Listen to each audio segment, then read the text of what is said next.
Okay, guys, welcome back to another episode of the BJ's Physics Classroom. This is the second section or the second episode of the Newton's laws of motion and linear momentum. In the previous episode, just a small recap of it. In the previous episode, we looked at the Newton's three laws of motion: the first law, the second law, and the third law. The first law talks about the concept of inertia. The second law talks about the relation between force, mass, and acceleration that gave rise to the Newton's famous formula for force, which is force is equal to mass times acceleration. And the third law, which talks about action and reaction being equal and opposite. One thing you need to take note of these laws is that you need to know how to state the laws. Please, when you state the law, do not write the laws in your own words. Write the laws as you read them from books or as your teacher state it for you.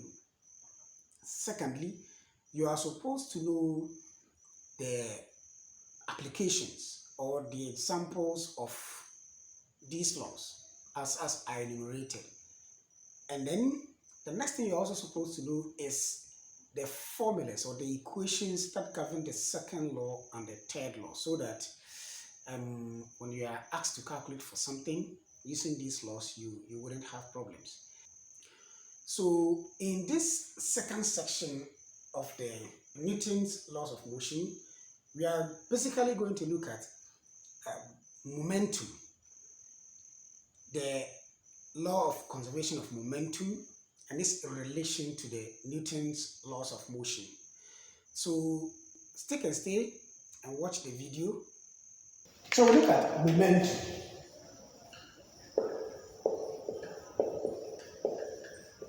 We have already said that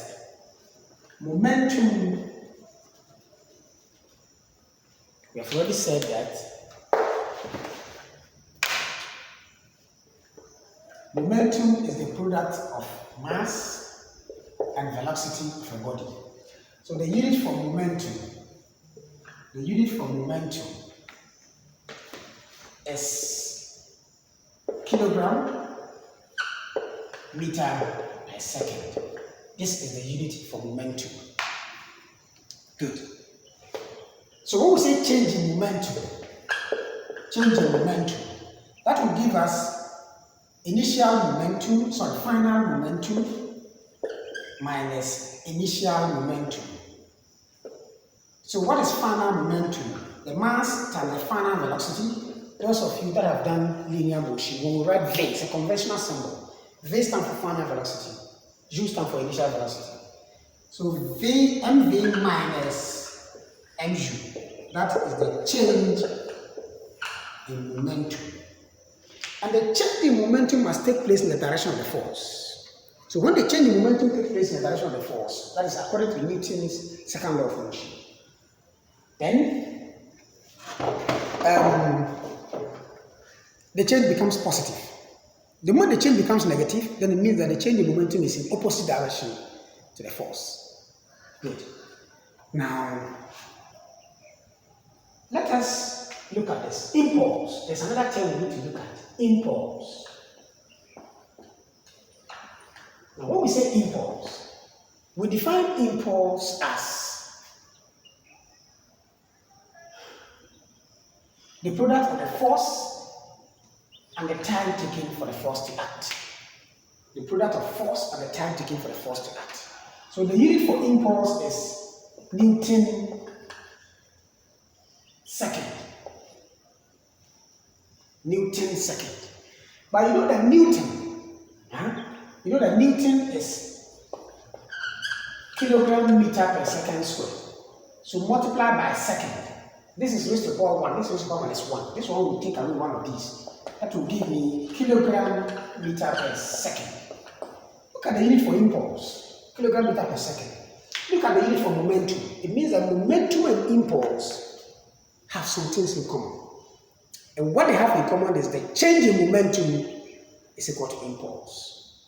How do we get this? Look at this. From the Newton's second law of motion, the force F is equal to mv minus mu all over t. So let me multiply through this equation by the time. That is going to give me Ft is equal to mv minus mu. What is Ft? Ft, impulse, I. Impulse, I. So Ft is I. What is mv minus mu? mv minus mu is change in momentum. It means that impulse can also be defined as change in momentum of a body. So the unit for impulse is the same as the unit for momentum. And they have the same dimension too. The dimension for impulse is the same as the dimension for momentum. Good. So one thing I need you to take note of is this equation and the fact that impulse is also equal to change in momentum and this equation. They may ask you to use these equations to solve some questions. If you have any question, you can send it to the WhatsApp page, BJ's Physics Classroom, the WhatsApp page, or you can post it. If you are not on the WhatsApp page, you can post it on the Facebook page. I will address the question for you the moment I see it. Thank you very much. Good. So, now we know that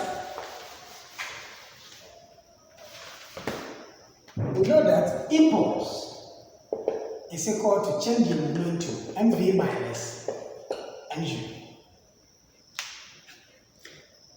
Now, this is a situation whereby both the initial velocity and the final velocity are in the same direction. In a situation whereby the initial velocity and the final velocity change direction, the impulse formula will change because velocity is a vector quantity. This is seen very well under rebound situation. What's a rebound situation? An object like this hit the ground and the object bounce off. So look at this. Bounce off, you understand? So in a rebound situation, the object, let's look at this scenario. This object moves down with a certain initial velocity. It hit the ground with a certain initial velocity u. Then when it hit the ground, it bounces off. It bounces off with another velocity v. Because the two velocities are not in the same direction, remember I have told you that for this formula to hold,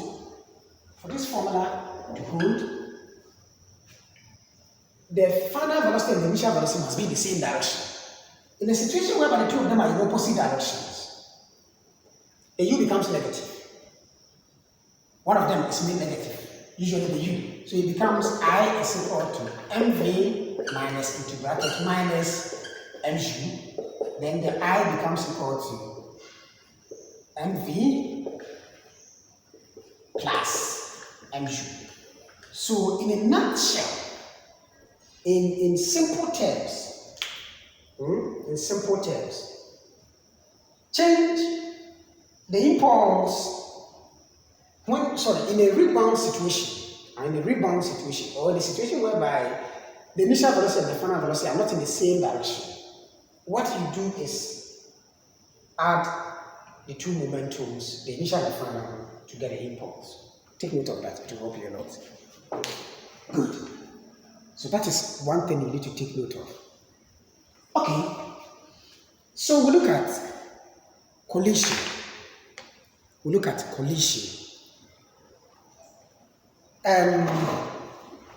When two bodies collide, collision here, we are looking at collision under linear momentum. So before we even go to the collision under linear momentum, let's look at the law of conservation of momentum. The law of conservation of linear momentum states that the momentum before collision is equal to the momentum after collision, provided there is no external force. So in a system of colliding bodies, I have two trolleys here. So in a system of colliding bodies, provided there is no external force acted upon them during the collision, their momentum before collision is equal to their momentum after collision. Good. So that is the law of conservation of momentum. The law of conservation of momentum. Now, the law of conservation of momentum states that m1, m2, moving velocity, u2, u1, this is before. So before they collided, right? After collision, the two of them move with velocities m1, v1, m2, v2, they move with final velocity. This is after collision. According to the law of conservation of momentum, their momentum before collision, that is the sum or the algebraic sum of the momentum before collision, which is m1 u1 plus m2 u2, right? m1 u1 plus m2 u2, that is equal to m1 v1 plus m2 v2.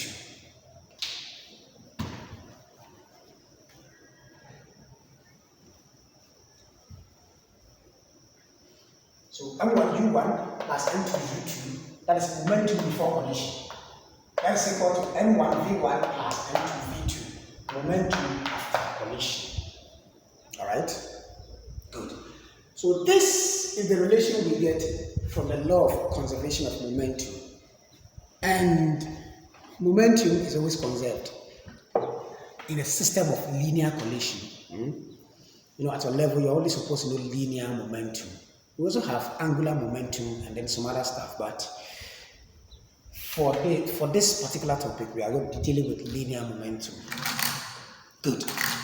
So in our next discussion, we will look at this into details. We'll look at the types of collisions that we have. Then we'll look at how the momentum conservation principle is applied in those areas. Before we do that, let us try and understand some of the things that we have done, and then we deal with coefficient of restitution before.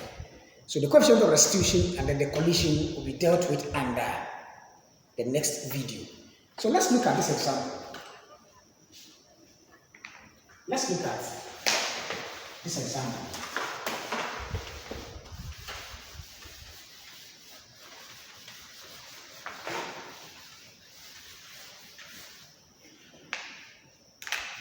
Example 1.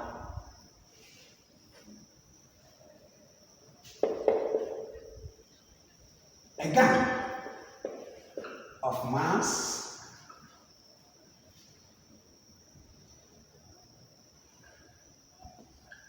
2,500 kilograms fires a bullet of mass 10 grams with speed 1,000 meters per second.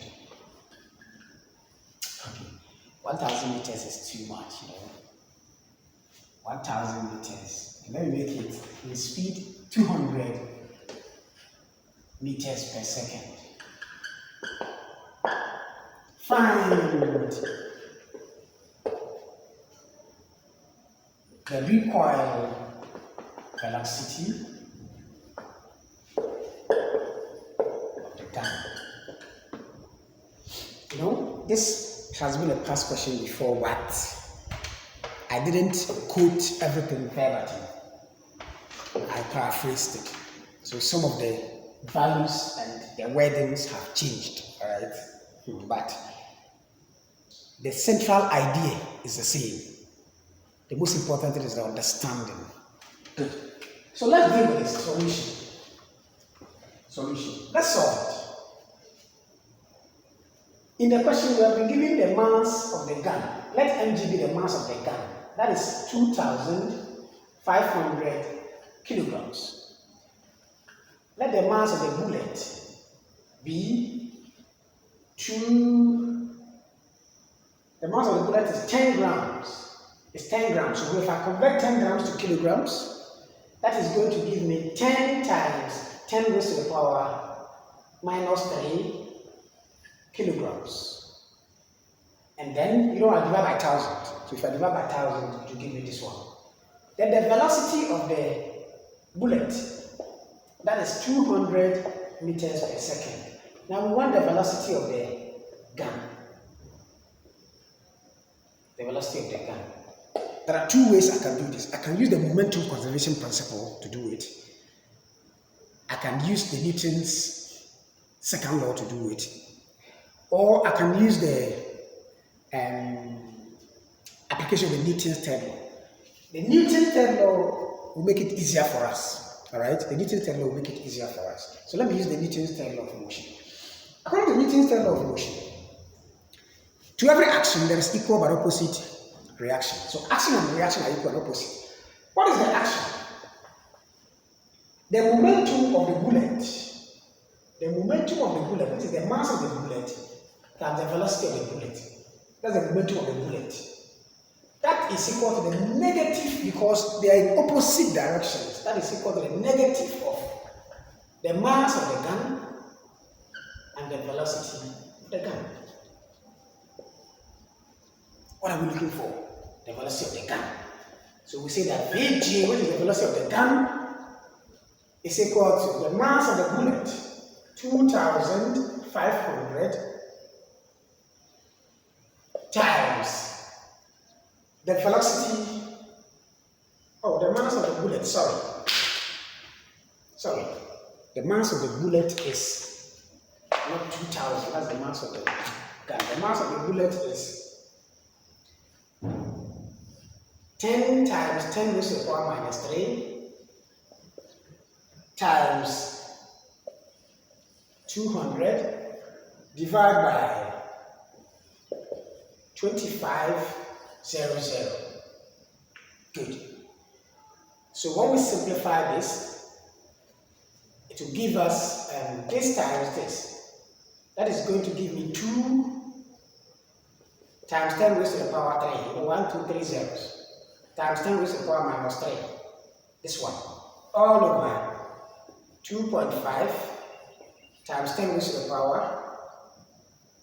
Okay, all over. Let me make it, 2.5 times 10 raised to the power. 2.5 times 10 raised to the power 3. 1, 2, 3. Good. So this one will go over with this, and this will give us 2 divided by 2.5 times 10 raised to the power 3. Alright? Good. So if you have a calculator with you, punch this one. 2 divided by 2.5. 2 divided by 2.5. Okay. So this can also be written as 2 divided by 2.5 times 10 raised to the power negative 3 meters per second. I don't have a calculator with me. And for the sake of time, I don't want to go through the division of this one. So pick your calculator and divide this so that you get the final answer. So this is how we go through the question using the application of the Newton's third law of motion. Good. So we have this as assignment. A ball of mass 200 grams is released from height 40 meters above the ground. If the ball rebounds to a height of 28 meters, find the impulse received by the ground. Take it to bracket. J is equal to 10 meters per second squared. So, thank you very much for being part of the show. It's been your man BJ. Make sure that you subscribe to the YouTube channel, which is BJ Physics Classroom. Like the page, the Facebook page, which is also BJ's Physics Classroom. If you have any comment or contribution or a question that you don't understand, you want it to be explained or you want it to be solved for you, send that question to the Facebook group, which is also BJ's Physics Classroom. When you send it to the group, I will allow it in the group, and then everybody will see the question that you have posted, and then I will solve it and give you the solution. Thank you. Stay blessed.